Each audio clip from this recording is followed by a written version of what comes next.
Hey everybody, I'm back with the second part of Langerhans cell histiocytosis. I hope you all have watched the first part where I have discussed the pathogenesis and the clinical feature of Langerhans cell histiocytosis. If you haven't watched that part, please do watch before watching this video. It will make it very easy for you to understand everything. I have attached the link to the part 1 of this video in the description below. If you're visiting my channel for the first time, my name is Dr. Namra Aziz, resident dermatology. I make a lot of educational content. If you haven't subscribed my channel, please click the subscribe button and the bell icon to get notifications. In this video, I'll talk about following things. What do you see when you do a biopsy of Langerhans cell histiocytosis? Immunohistochemistry markers of Langerhans cell histiocytosis. What are the different differential diagnoses of Langerhans cell histiocytosis? What investigation will you run if a patient is diagnosed with Langerhans cell histiocytosis? How will you treat this patient? What is the prognosis? And how you would follow up this patient? So what you will see on the biopsy of the patient with Langerhans cell histiocytosis? Well, remember in my previous video I said that Langerhans cells go and deposit in different organs and cause the symptoms. Well, it's a no-brainer that you will see the same pathological Langerhans cells in the biopsy. Whenever you talk about histopathology, two things are very important. Number one, what will you see in histopathology? And number two, where will you see these things? For example, in the epidermis or the dermis. So let's talk about what you will see. These cells are large, 10 to 15 micron in diameter, and have a kidney-shaped nucleus with very little cytoplasm. Along with these cells, you will also see inflammatory cells, for example, eosinophils, neutrophils, lymphocytes, mast cells, and plasma cells. It's generally a rule that along with the tumor cells in histopathology, inflammatory cells are often seen as a reaction. This is just to make it easier for you that there are two types of population in the Langerhans cell histiocytosis biopsy. One are the histiocytes and other are inflammatory cells. Remember one of the types of Langerhans cell histiocytosis, congenital self-healing reticulohistiocytosis. Well, I love this one because its name is a giver. Congenital means by birth. Self-healing means that it heals on its own, usually takes weeks to months. Reticulohistiocytosis. Well, that would need a little bit of explanation. In the pathology of the congenital self-healing reticulohistiocytosis, you will also see sheets of additional type of histiocytes which are large and have abundant eosinophilic cytoplasm and can be multinucleated or uninucleated. These cells look similar to giant cells in the multicentric reticulohistiocytosis, hence it is called as congenital self-healing reticulohistiocytosis. Here I have attached histopathological image of Langerhans cell. Look at the kidney bean shaped nucleus. I have circled the whole cell. The nucleus is occupying most of the cell and there is very little space for the cytoplasm. On the contrary, this is an image of multinucleated cell of congenital self-healing reticulohistiocytosis. Look at the abundant pink eosinophilic cytoplasm. So the bottom line is, pathological Langerhans cells plus inflammatory cells is equal to Langerhans cell histiocytosis. Langerhans cells plus cells similar to reticulohistiocytosis plus inflammatory cell is equal to congenital self-healing reticulohistiocytosis. Now we are done with what you will see on histopathology. Next important question is, where will you see these cells? Well, these cells densely populate the papillary dermis, but some of the cells can also form aggregates in the epidermis as well as dermoepidermal junction, leading to the interface changes. Now let's move to immunohistochemistry. Whenever we study histiocytosis, immunohistochemistry is one thing that will help us make diagnosis. What is immunohistochemistry? In immunohistochemistry, tissues are stained to see which markers are attached to the cells. In Langerhans cell histiocytosis, the markers which are present are CD1A, Langerine, and S100. And markers for the other histiocytes, for example macrophages and dermal dendrocytes, should be negative. This is the image of CD1A staining of Langerhans cells in the epidermis. Langerhans cells are normally present in the epidermis as well. How will you differentiate between the normal Langerhans cells and the pathological Langerhans cells? Well, that's why it's called as a clinico-pathological diagnosis. If the clinical data is suggestive of histiocytosis, only then, after immunohistochemistry and histopathology, you will label it as a case of Langerhans cell histiocytosis. Now let's talk about differential diagnosis. Well, the clinical differential diagnosis is vast and includes seborrheic dermatitis, various forms of diaper dermatitis or intertrigo. Even arthropod bite reactions including scabies as well as leukemia, B-cell and T-cell lymphoma, multiple myeloma in adults, urticaria pigmentosa and non-Langerhans cell histiocytosis come in the differential diagnosis. But the most important thing is any severe seborrheic dermatitis, diaper dermatitis and intertrigo which is not responding to treatment should be biopsied and looked for Langerhans cell histiocytosis. Have diagnosed a patient with Langerhans cell histiocytosis. What investigation would you run? First of all, full blood count. This is for two reasons. Number one, to see if the patient has cytopenias. Like I said, that Langerhans cells can affect bone marrow and patients can develop cytopenias. Number two, we have to prescribe certain treatment to the patient for which we need to know full blood count. Urea, creatinine and electrolytes should only be done for prescribing treatment. It is important to remember that Langerhans cell histiocytes almost never involve kidney and gonads. Next are the LFTs, again for the same reasons, to see if the liver is involved and for prescribing certain treatment to the patient. Coagulation profile to check for the liver involvement again. Skeletal survey to rule out lytic lesions in the bones. And chest x-ray to see for involvement of the lungs. These investigations are done in all the patients who are diagnosed cases of Langerhans cell histiocytosis. ESR, CRP and lactate dehydrogenase to check for increased cellular turnover is also done in all the patients with Langerhans cell histiocytosis.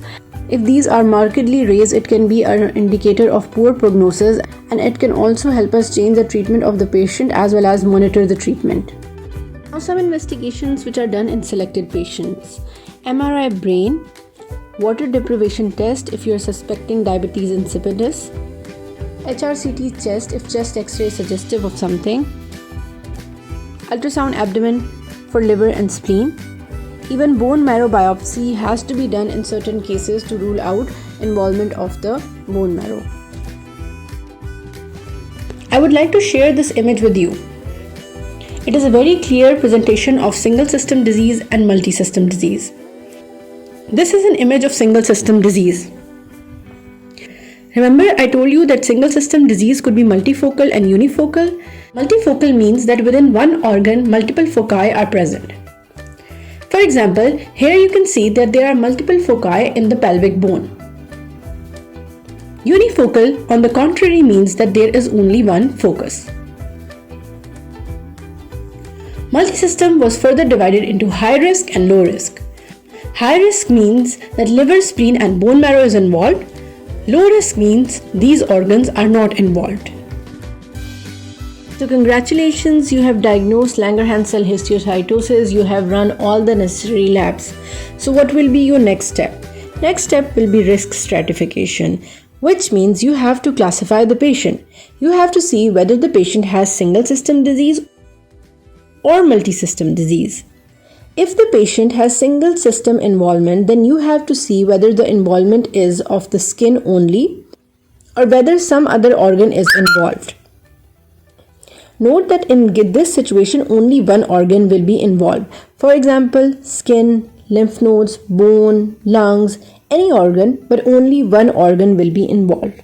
So first of all, let's discuss the most relevant thing to us, that is the skin involvement.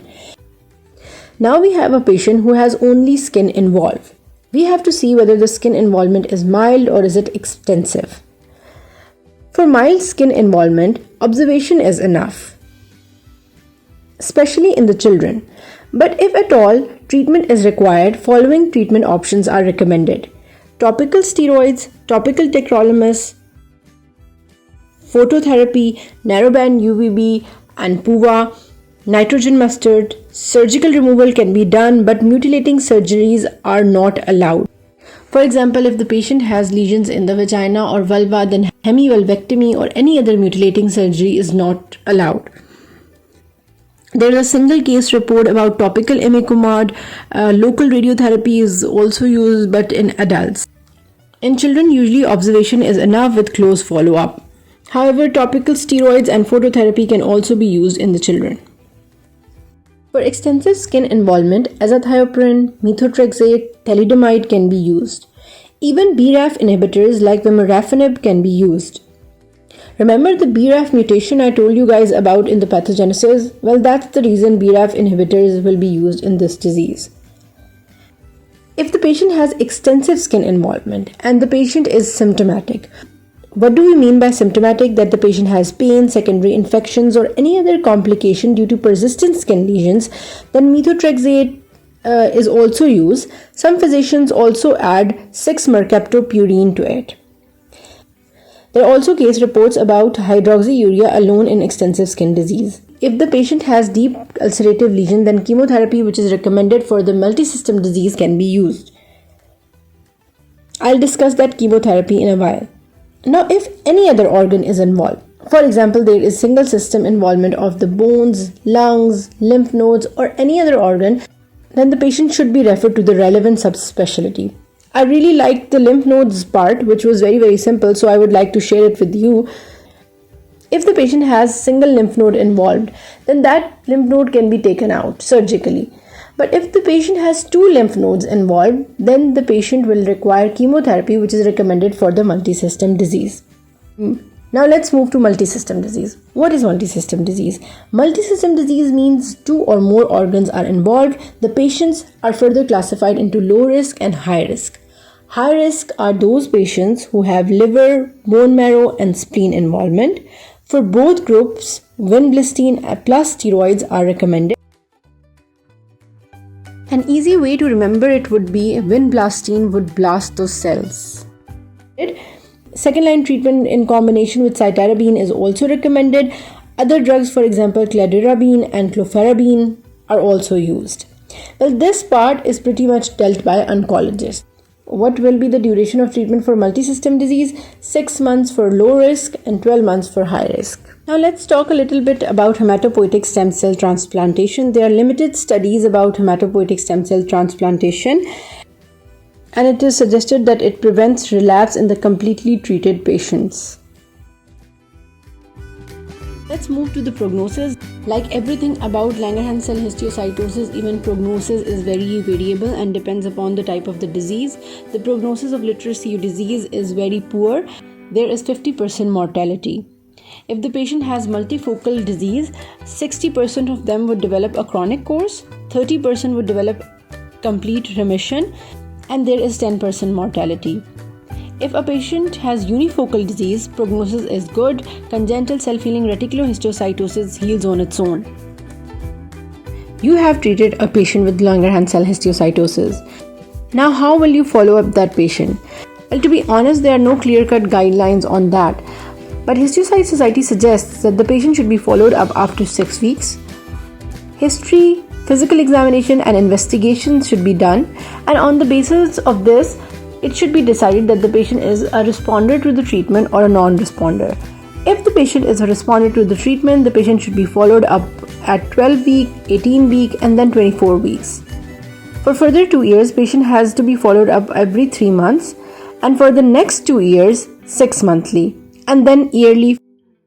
Thank you so much for watching my video. Don't forget to subscribe my channel. If there is some question about Langerhans cell histiocytosis or anything that you did not understand, kindly comment below. I'll try to explain it. If there's any other topic you guys want to be covered, kindly write in the comment box. See you all with a new exciting video. Bye-bye.